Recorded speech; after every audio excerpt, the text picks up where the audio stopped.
commence. À notre droite, nous avons le quartier le plus célèbre. Parce qu'à cette époque, beaucoup de gens arrivaient à Liverpool à bateau. Pour plusieurs compagnies de navigation et pendant la Seconde Guerre mondiale, il a été marin marchand. Et c'est eux qui ont fait les célèbres paquebots comme la Reine Mary, la Reine Victoria et la Reine Elizabeth, bien sûr. George Harrison, il travaille pour cette compagnie et c'est eux qui ont fait le tristement célèbre Titanic. Il est venu à un hôtel et un restaurant. Et si vous prenez l'ascenseur jusqu'au 7e étage, il y a un toit terrasse bar. Du fleuve Mersey, nous avons le ferry pour l'île du Nord. Aux années 50 et 60, les marins qui faisaient des traversées transatlantiques ont ramené toutes les dernières nouveautés des États-Unis, y inclut les disques de rock'n'roll qui ont tant inspiré les 4 garçons dans le vent, qui ont été mis au chômage. Et ces docks sont restés délabrés pendant quelques années, mais maintenant les docks dans le sud, tout navire à container. Donc ça a changé le visage du centre-ville. En 1846, par le prince Albert, le concert de la reine Victoria.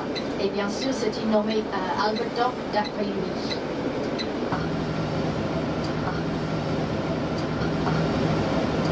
Donc on repasse les trois grâces. 45, âgé de 4 ans, il est né pour l'Albert Dock. Vous pouvez voir le Pump House. C'est l'ancien du 19e siècle. Et vous avez un très bon vue aussi à droite sur l'édifice de Royal Liver avec ces 2 oiseaux de Liver qui sont le symbole de la ville.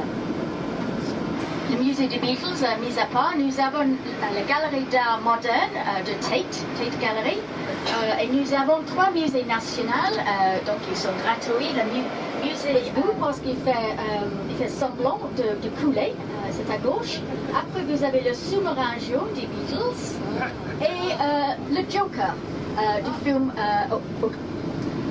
film Batman. Voilà le musée des Beatles qui fête son 25e anniversaire cette année.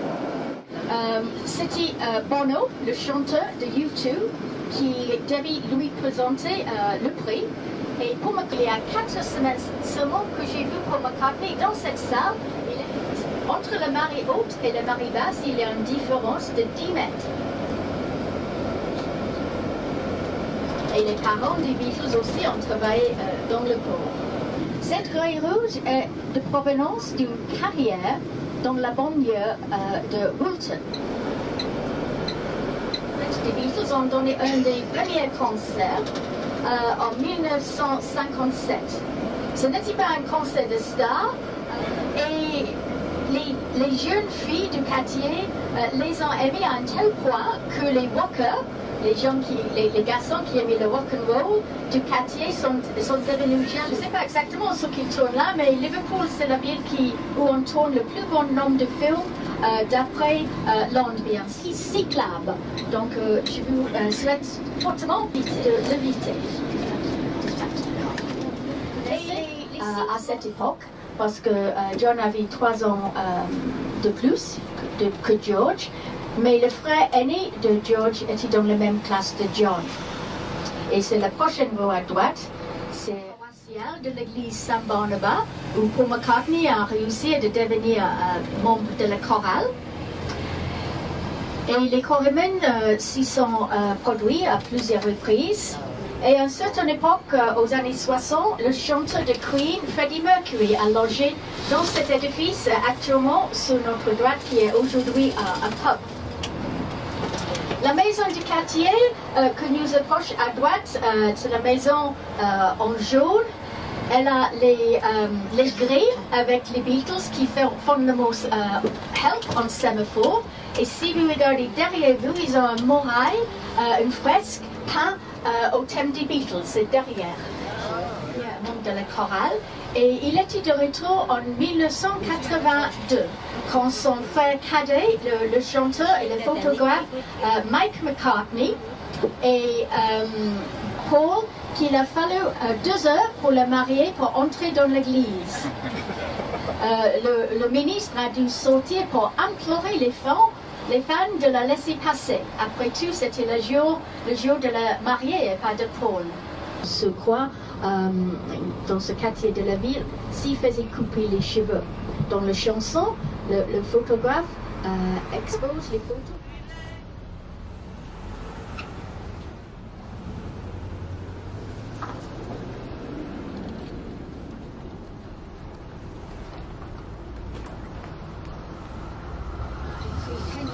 Parce qu'il avait de la nostalgie pour le quartier où il a grandi. Et je pense que John Lennon avait le même sentiment.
Dans le sous-sol de l'entrepôt victorienne qui était utile à la caverne.